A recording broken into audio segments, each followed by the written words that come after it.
Di sebuah desa terpencil yang terletak di lereng Gunung Merapi, hidup seorang lelaki parubaya bernama Pak Darto.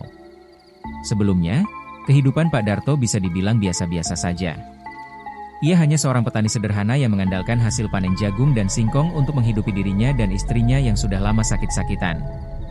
Rumahnya sederhana, berdinding papan dan beratap seng yang mulai berkarat, dan motornya pun motor tua peninggalan almarhum ayahnya, sering mogok kalau hujan deras turun.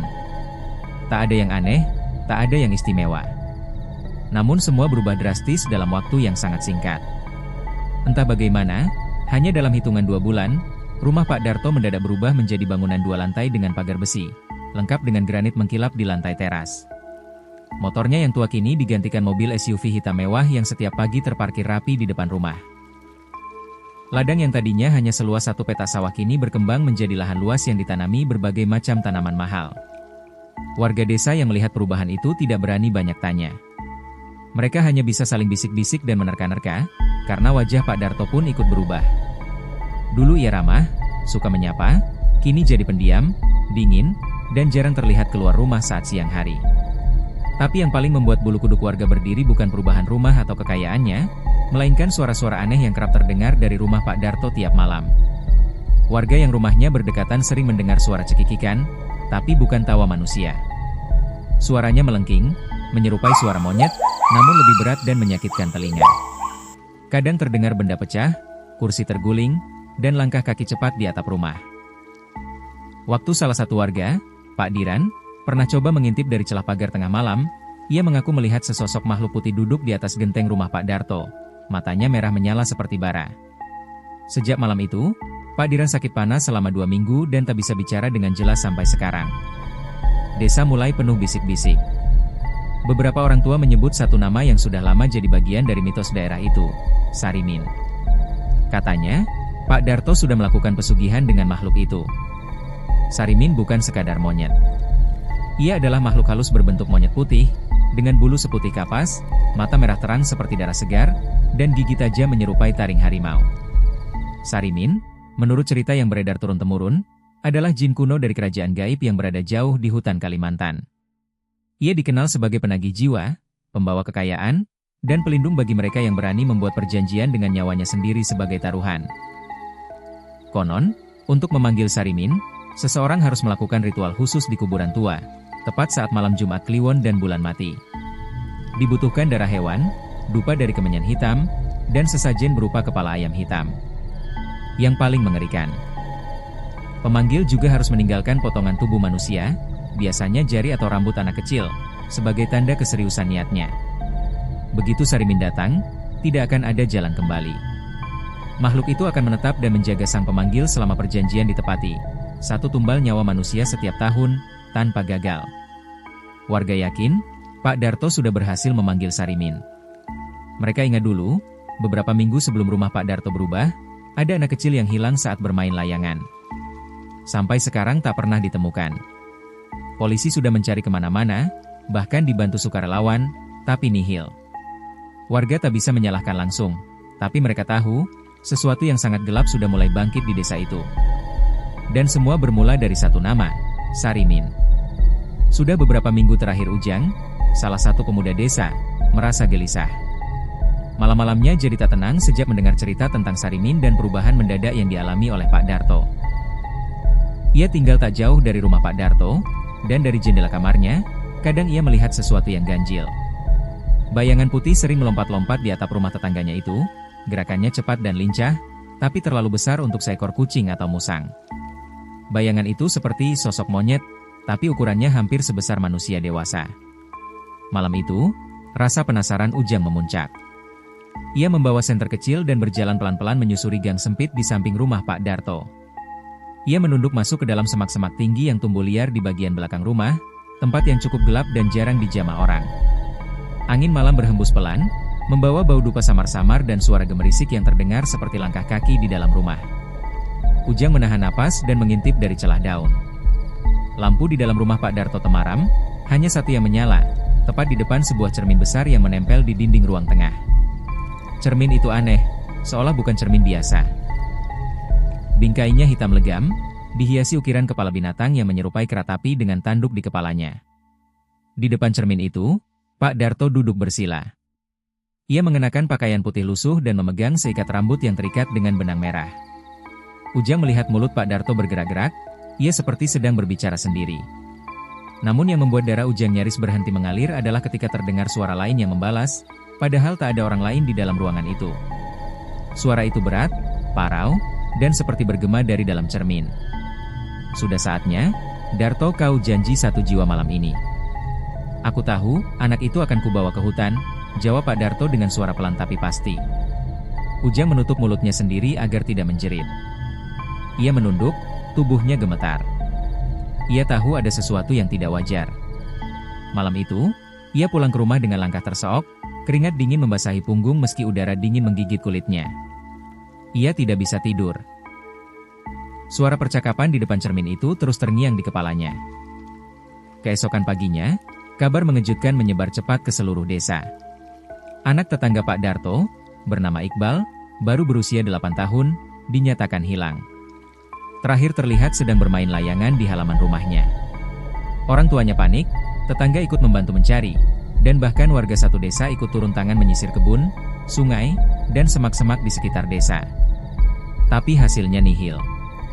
Jejaknya seolah hilang begitu saja. Tidak ada bekas langkah, tidak ada pakaian yang tertinggal, tidak ada suara tangis atau jeritan. Anak itu lenyap seperti ditelan bumi. Warga mulai merasakan sesuatu yang tidak beres. Tapi siapa yang berani bicara? Pak Darto tetap tenang, bahkan terlihat lebih segar dan bersemangat daripada biasanya. 2 hari setelah peristiwa itu, warga melihat sesuatu yang aneh di ladang milik Pak Darto. Di sana tumbuh pohon kopi, tapi bukan sembarang kopi. Buahnya besar-besar, warnanya merah pekat seperti darah segar, dan wanginya menyengat meski masih di pohon. Tak ada yang tahu kapan ia menanamnya, karena sebelum ini ladang itu hanya ditumbuhi ilalang dan sisa tanaman jagung. Tak lama kemudian, kopi itu dipetik dan dijual ke kota besar. Seorang tengkulak datang membawa truk kecil dan langsung membeli seluruh hasil panen Pak Darto dengan harga yang fantastis. Katanya, rasa kopi itu sangat unik, pahitnya lembut, aromanya menusuk, dan setiap yang meminumnya merasa segar dan berenergi seharian. Kopi itu laris manis di pasar, jadi langganan kafe-kafe mahal di kota. Bahkan kabarnya ada yang rela memesan jauh-jauh hari untuk stok biji kopinya. Namun warga desa tahu, itu bukan kopi biasa. Dan mereka juga mulai yakin, anak yang hilang bukan sekadar hilang. Ia adalah tumbal pertama dari pesugihan monyet putih milik Pak Darto. Sarimin sudah bangkit. Dan perjanjian gelap itu baru saja dimulai, waktu berjalan, dan desa kecil yang dulu sepi dan tertinggal perlahan-lahan berubah menjadi pusat pertanian terbesar di daerah lereng Gunung Merapi. Lahan yang dulu gersang kini penuh dengan tanaman kopi, cengkeh, dan rempah-rempah yang subur. Hasil panen melimpah setiap tahun, dan nama desa itu mulai dikenal di kota-kota besar sebagai penghasil kopi berkualitas tinggi. Orang-orang dari luar desa mulai berdatangan, beberapa untuk berdagang, lainnya mencoba peruntungan. Di balik keberhasilan itu, satu nama selalu disebut, Pak Darto. Ia kini dihormati, dianggap tokoh penting yang mengangkat derajat desa. Namun, mereka yang tinggal lebih lama di sana tahu bahwa ada harga gelap yang harus dibayar untuk semua kemegahan itu. Setiap tahun, satu orang warga desa hilang secara misterius. Tidak pernah ada bukti, tidak pernah ada jejak. Mulai dari anak-anak, pemuda, sampai orang tua. Semuanya menghilang tanpa penjelasan, dan anehnya, semua keluarga korban selalu menerima amplop besar berisi uang dan bahan makanan dari Pak Darto. Ia berdalih itu adalah bentuk belasungkawa dan bantuan. Tapi warga yang tahu cerita tentang Sarimin tahu bahwa itu bukan sekadar bantuan. Itu adalah harga dari sebuah tumbal. Semua orang diam. Tidak ada yang berani melapor ke polisi, tidak ada yang berani buka suara. Rasa takut lebih besar dari rasa curiga. Semua memilih tutup mulut demi keselamatan sendiri. Namun semua berubah ketika kejadian mengerikan itu datang dari dalam rumah Pak Darto sendiri. Suatu malam yang dingin dan gelap, anak tunggal Pak Darto, Ferry, seorang pemuda cerdas yang baru lulus kuliah, tiba-tiba menghilang. Ia tak terlihat sejak sore, dan handphonenya ditemukan dalam keadaan tergeletak di halaman belakang rumah. Pak Darto marah bukan main. Wajahnya tegang, matanya merah, dan untuk pertama kalinya, ia keluar rumah tengah malam sambil berteriak memanggil nama Sarimin. Ia masuk ke dalam rumah, dan dari luar terdengar benda-benda pecah, suara kursi terlempar, dan suara jeritan penuh amarah. "Aku tuanmu. Kau tak boleh menyentuh keluargaku," teriak Pak Darto dengan suara gemetar. "Kau sudah kuberi tumbal setiap tahun. Kenapa anakku?" Tapi tidak ada jawaban, hanya suara tawa keras dan dingin. Tawa yang menggelegar dari seluruh sudut ruangan. Bukan suara manusia, bukan pula suara tawa biasa. Tawa itu milik Sarimin. "Aku bukan peliharaan, Darto. Aku penagih janji," balas suara itu, dalam dan bergetar seolah datang dari perut bumi. Dan disitulah semuanya terungkap. Saat pertama kali Pak Darto memanggil Sarimin 10 tahun lalu, ia tak hanya menjanjikan tumbal dari orang asing. Ia juga menandatangani perjanjian gaib bahwa setelah 1 dekade, giliran keluarganya sendiri yang akan dibayar. Jiwa Ferry adalah bagian dari harga yang tak bisa ia hindari. Sarimin tak pernah lupa. Ia bukan makhluk yang bisa dinego. Ia adalah pemilik kesepakatan. Ia adalah penagih janji yang tidak pernah gagal. Malam itu, salah satu tetangga yang tinggal paling dekat dengan rumah Pak Darto mengaku melihat cahaya merah menyala dari jendela kamar lantai 2. Ada sosok putih berdiri di sana, matanya merah seperti bara api, tubuhnya berbulu putih mengkilat, dan giginya menyeringai lebar. Sarimin. Ia muncul, dan dalam satu kedipan, sosok itu menghilang ke dalam kegelapan. Keesokan harinya, desa geger. Rumah Pak Darto habis terbakar. Api melahap seluruh bangunan hingga rata dengan tanah. Petugas pemadam datang terlambat, dan anehnya, meski api begitu besar, tidak ditemukan jenazah apapun di dalamnya. Tidak ada bekas tubuh Pak Darto, tidak ada sisa pakaian, tidak ada tulang. Hanya abu dan bau gosong yang aneh, seperti kemenyan dan daging terbakar. Sejak saat itu, tak ada yang tinggal di tanah bekas rumah Pak Darto. Rumput tak mau tumbuh, dan hewan pun enggan melintas. Tapi yang paling menyeramkan adalah cerita dari warga sekitar. Setiap malam Jumat Kliwon, mereka masih sering mendengar suara tawa melengking mirip suara monyet, kadang terdengar dari pepohonan, kadang dari bekas sumur di belakang rumah itu. Beberapa bahkan mengaku melihat bayangan putih melompat dari satu atap ke atap lain di tengah malam. Orang-orang bilang Sarimin belum pergi. Ia hanya menunggu. Mencari tuan baru. Seseorang yang cukup nekat dan cukup serakah untuk membuat perjanjian baru. Setelah rumah Pak Darto terbakar dan sosoknya menghilang tanpa jejak, desa kecil di lereng Gunung Merapi kembali tenang untuk beberapa waktu. Warga desa bernapas lega. Tidak ada lagi suara tawa aneh di malam Jumat Kliwon, tidak ada lagi kabar orang hilang, dan tidak ada lagi panen aneh dari ladang yang dulunya milik Pak Darto. Orang-orang percaya bahwa segala yang berhubungan dengan pesugihan monyet putih Sarimin sudah berakhir bersama lenyapnya tuannya. Bekas rumah itu pun dibiarkan kosong. Tak ada yang berani mendekat. Tanahnya ditumbuhi rumput liar, dan bahkan ayam pun enggan melintasinya. Tapi sebagaimana kutukan tua dalam cerita-cerita lama, ketenangan itu hanya sementara.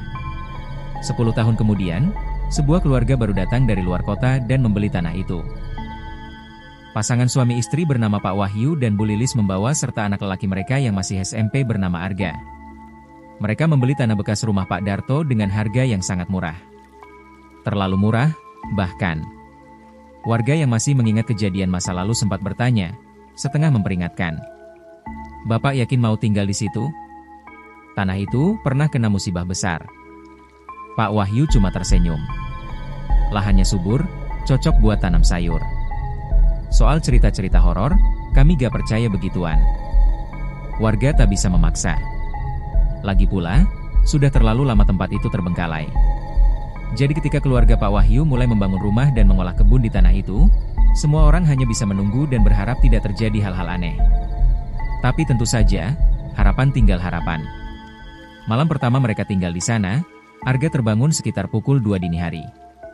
Ia mendengar suara aneh, seperti cakaran kuku panjang menggores kaca jendela. Awalnya ia kira itu hanya angin atau ranting pohon, tapi suara itu ritmis, beraturan, dan terasa terlalu dekat.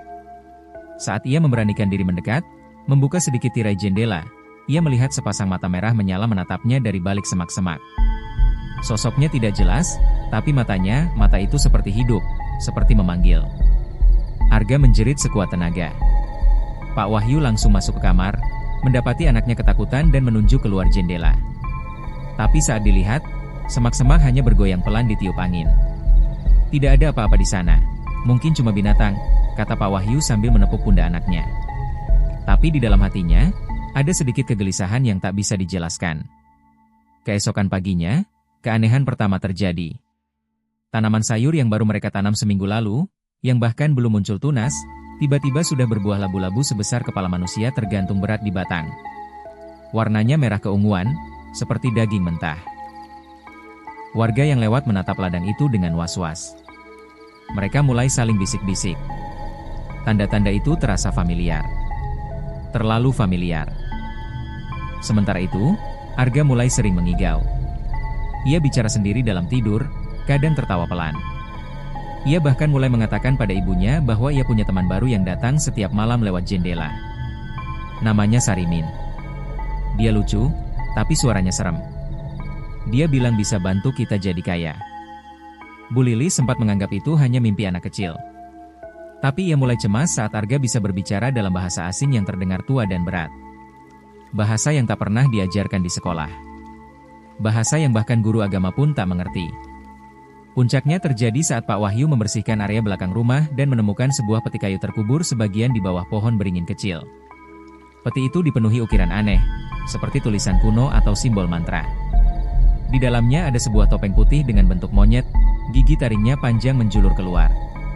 Bersama topeng itu ada selembar kain kumal yang bertuliskan aksara Jawa kuno. Pak Wahyu membacanya pelan, dengan rasa penasaran bercampur was-was. Barang siapa memakai topeng ini dan memberikan darah, maka pintu kekayaan akan terbuka. Entah dorongan dari mana, atau mungkin karena pengaruh halus yang tidak tampak, malam itu Pak Wahyu mengenakan topeng itu sendirian.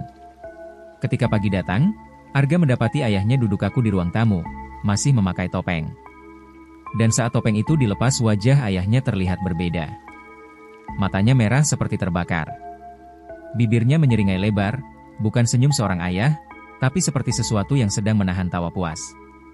Kita gak butuh kerja keras lagi, Nak. Sarimin sudah bantu kita, ucapnya pelan. Arga hanya menatap, bingung dan ketakutan. Tapi Bu Lilis mulai sadar, sesuatu yang jahat telah masuk ke rumah mereka. Ia merasa ada yang mengawasinya setiap malam. Bayangan putih kadang terlihat berdiri di dapur, atau di ujung lorong rumah. Dan saat seorang anak kecil dari rumah sebelah tiba-tiba hilang tanpa jejak, dan seekor kambing ditemukan mati kering tanpa darah.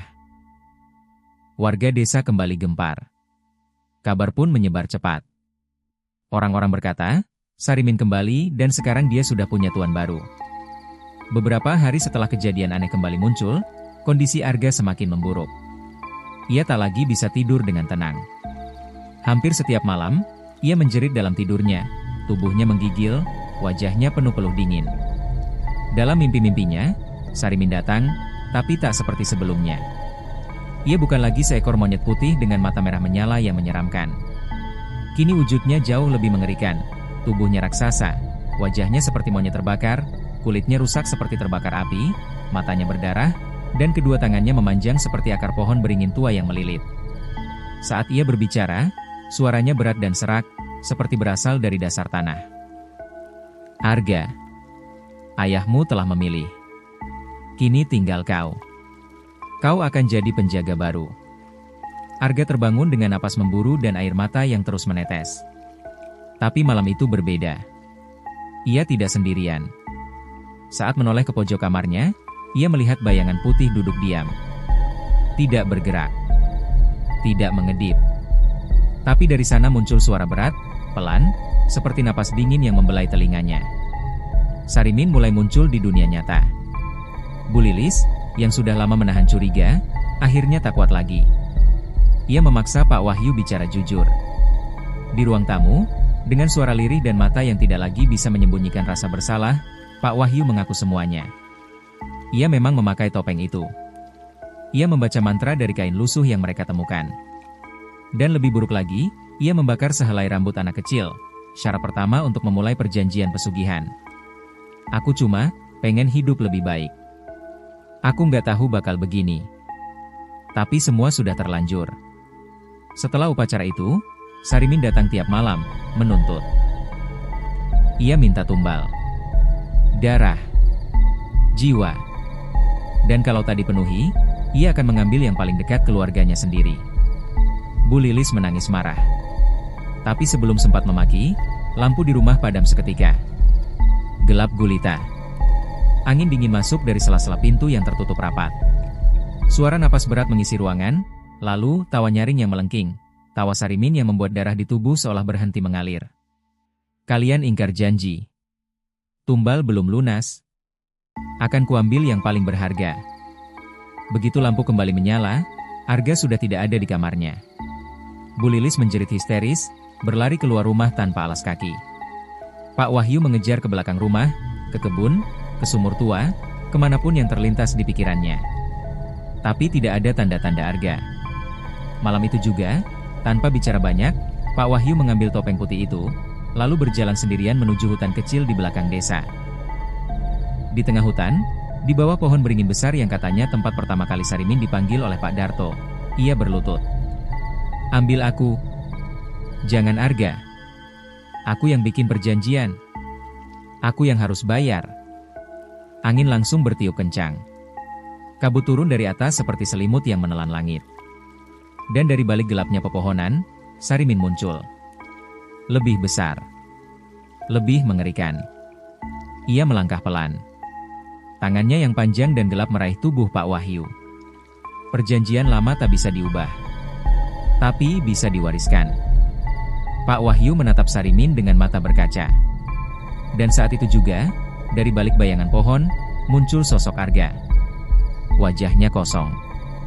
Ia berjalan seperti ditarik oleh sesuatu yang tak terlihat. Mulutnya bergetar, matanya tak fokus. Ayah, aku takut. Pak Wahyu menangis. Ia peluk anaknya erat. Dan dengan suara yang sudah tak lagi bergetar oleh ketakutan, ia berkata tegas. Ambil aku. Lepaskan anakku. Ini perjanjian terakhir. Jangan teruskan ke dia.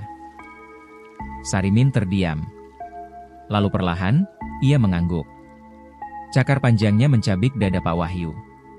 Seketika tubuh itu roboh, darahnya mengalir deras membentuk pola seperti lingkaran mantra di tanah. Simbol yang sama seperti di kain kutukan itu. Saat darah menetes terakhir kali, Sarimin lenyap seperti kabut yang tersapu cahaya pagi. Arga terjatuh pingsan. Keesokan paginya, warga menemukan Arga terbaring memeluk tubuh ayahnya yang sudah membeku. Di tangannya, ada sobekan kain lusuh yang dulu ditemukan di peti. Tapi tulisan di atasnya telah berubah. Perjanjian telah ditebus. Hingga ada yang memanggil lagi. Beberapa minggu kemudian, Bu Lilis dan Arga pergi meninggalkan desa. Mereka pindah ke kota, membawa luka yang tidak bisa dihapus oleh waktu. Tanah bekas rumah mereka kembali kosong. Tak ada yang berani menyentuhnya. Tak ada yang berani bahkan melintas di depannya saat malam turun. Tapi bertahun-tahun kemudian, di sebuah kota kecil yang jauh dari desa itu, seorang lelaki tua yang mengelola kios barang antik menemukan sesuatu yang menarik di antara tumpukan barang bekas. Sebuah topeng monyet putih dengan bentuk yang unik. Ia memajangnya di etalase depan.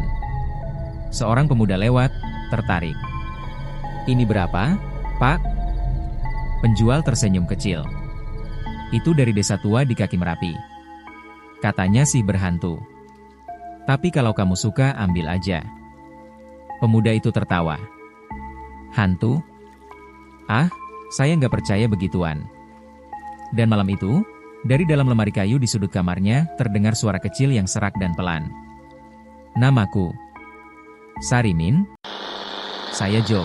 Dan ini adalah radio horor AI, tempat di mana suara-suara gelap tidak pernah benar-benar hilang. Matikan lampumu. Tapi jangan pernah mematikan kewaspadaanmu. Sampai jumpa di malam yang lain.